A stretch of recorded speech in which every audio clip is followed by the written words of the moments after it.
everyone, and in this video we are going to cover learning objective number 3, which is in chapter 3 in your book, and it begins on page 95. Now, pay computation requires that fraction of hours be in fractions or decimals according to your wage.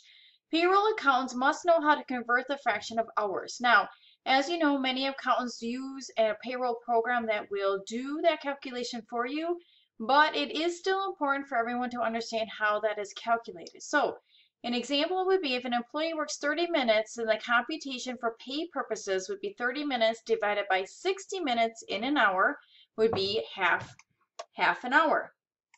Now, some examples here is that Jason worked for 4 days during the payroll week, and this is located in your book on page 96. For this company, any hours exceeding 8 hours per day is considered overtime.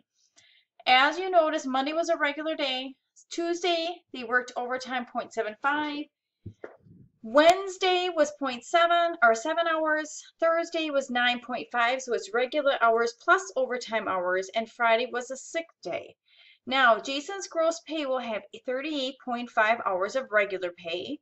As you notice, it's a 7.5 plus 8 plus 7 plus 8 again is 30.5 hours, plus the 8 hours of sick pay and 2 hours and 25 cents for overtime pay. So it is really important in an organization to understand how the payroll hours work, because some employers work quarter hours versus a 100th hour system. Now, if it's a quarter-hour system, time is rounded to the nearest 15 minutes.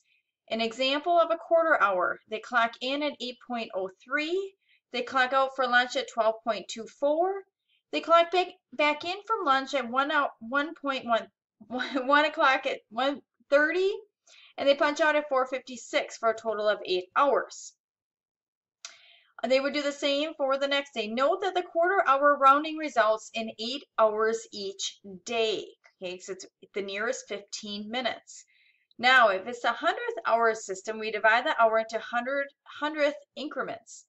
An example of the 100th hour is same example, but as you notice, they clock out at 7.78, and at the on the second day, they clock out at 8.07. 100th hour offers precise time tracking. And this is covered on page 97 in your book. The fourth learning objective of chapter 3 is that apply combination pay methods. So some employees are compensated using some combination methods. An example would be salaries versus commissions for sales agents, salary plus piece rate for manufacturing managers, salary plus hourly for additional work opportunities. The combination pay may serve as an incentive program to increase employee output. And this is covered on page 98 and 99 in your book. An example of this would be that Ephraim is an account executive, and the base salary is $54,000 plus commission of 3% on each sale that he makes. So if he sold $39,000 of flooring during a bi-weekly pay period, so his regular pay would be the $54,000 divided by 26 paychecks in a year. His normal pay is $2,076.92. His commission is the $39,000 of sales that he sold in the biweekly period times it by 3%, which is $1,170. So the base wage plus the commission equals his gross pay of $3,246.92. On learning objective number 5, which is covered on page 99 and 100 and 101, we have special pay situations, okay, which is called comp time.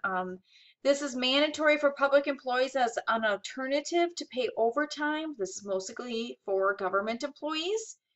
It may be comp time is not mandatory for private employers. It's mostly used for public employees like government employees or possibly teachers. When used, it may be awarded at 1.5 times the number of hours of work as overtime. On-call time is another special pay. There's two types of on-call time. The employee is restricted to the employer's premises, which means that all on-call time must be paid because the employee's liberty is restricted. They must stay on the employer's premises.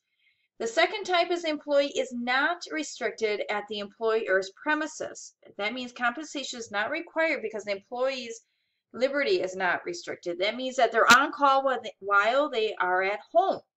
In either case, the company policy should define on-call pay and the amount is added to the gross pay.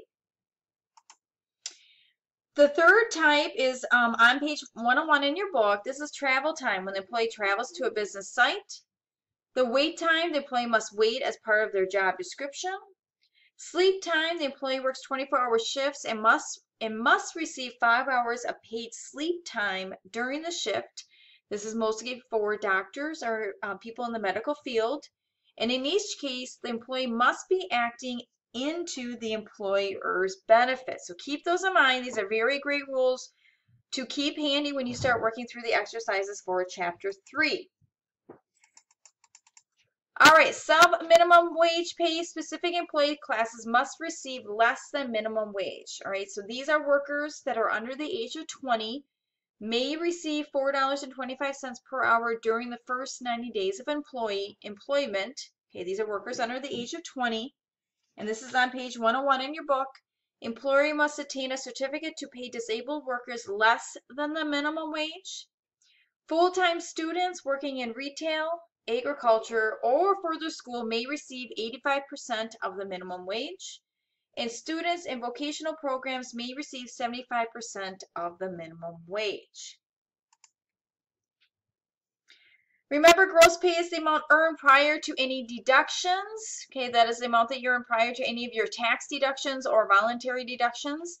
Employees may be compensated based upon hours worked, a fixed salary, commission, piece rate, or some combination that the employer is offering. For all non-exempt employees, the total compensation per hour, keep this in mind, must meet FLASA requirements. Okay, otherwise they're going against federal laws. Many pay situations are required attention to company policy and FLASA guidelines. So this is the introduction to Chapter 3.